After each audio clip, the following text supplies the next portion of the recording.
اقبال نے تو ایک مسلمان کو بھی قرآن بنا دیا، یعنی وہ ہر لہجہ مومن کی نئی شان نئی آن، گفتار میں کردار میں اللہ کی بران.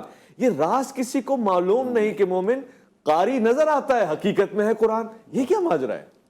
بہت خوب. حضرت علامہ اقبال، ان کی شخصیت کا تعارف ان کا بے مثال اور لازوال کلام ہے. جس طرح آپ نے بھی اشعار کہے، حضرت نے بھی اشعار کہے. دیکھیے انہوں نے اپنے اشعار کی صورت میں جو پیغام دیا ہے، جیسے کہ ابھی کہا گیا 1 صدی گزرنے کو ہے، لیکن وہ پیغام پرانا نہیں ہوا. یعنی آج کے لوگ یہ نہیں کہہ سکتے ہیں کہ یہ پیغام اس زمانے کے لوگوں سے، یہ ذہن و کلچر و ثقافت و ضرورت سے تو ہم آہنگی رکھتا تھا، لیکن اب زمانہ بدل گیا ہے اور دور بہت آگے نکل گیا ہے، اور اب اس میں ہمارے لیے کوئی سبق، کوئی درس، کوئی رہنمائی نہیں موجود ہے. دیکھیے کہ ان کے پیغام میں کتنی وسعت پائی جاتی ہے، اور وہ کتنے دوربین تھے، ان کی نگاہ کہاں تک دیکھ رہی تھی. آنے والی کئی نسلوں کے لیے وہ اپنا پیغام چھوڑ کر گئے ہیں.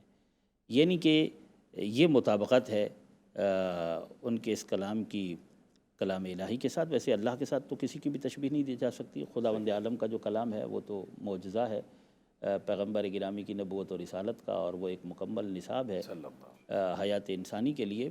جس طرح انہوں نے کہا کہ شاعر قرآن وہ شاعر ہیں، اور ان کے اشعار میں جو پیغام ہیں وہ مسلمان معاشروں کے لیے بھی ہیں اور انسانی معاشروں کے لیے بھی ہیں، نوجوان نسل کے لیے بھی ہیں، بزرگوں کے لیے بھی ہیں، خواتین کے لیے بھی ہیں. تو انہوں نے ہر جہت سے پیغام دیا ہے اپنے اشعار کی صورت میں. اور جس طرح کہ کہا گیا بالکل درست ہے، میں اس کی تائید کرتا ہوں. انہوں نے اپنے اشعار میں آیات قرآنی کی ترجمانی کی ہے. اگرچہ باقاعدہ طور پر علامہ اقبال نے کوئی قرآن مجید کا ترجمہ یا قرآن مجید کی تفسیر نہیں کی ہے، یا تفسیر اقبال کے نام سے کوئی تفسیر موجود نہیں ہے، لیکن ان کے جو اشعار ہیں یوں لگتا ہے کہ وہ اپنے سامنے قرآن مجید کو رکھتے تھے، اور پھر ان قرآن مجید کی آیات کا ترجمہ جو ہے وہ خوبصورت الفاظ میں اشعار کی صورت میں ڈھالنے کے لیے ان کے اندر جو پروردگار عالم نے ایک صلاحیت رکھی تھی، ایک استعداد رکھی تھی، ایک قدرت رکھی تھی، پروردگار عالم نے ان کو نوازا تھا. قرآن مجید کا جس طرح پیغام صبح قیامت تک کے لیے ہے، یہ پرانا نہیں ہو رہا. اقبال کے اشعار بھی پرانے نہیں ہو رہے ہیں. دیکھیں وہی تازگی ہے، وہی چاشنی ہے، وہی لذت ہے، وہی لطف ہے.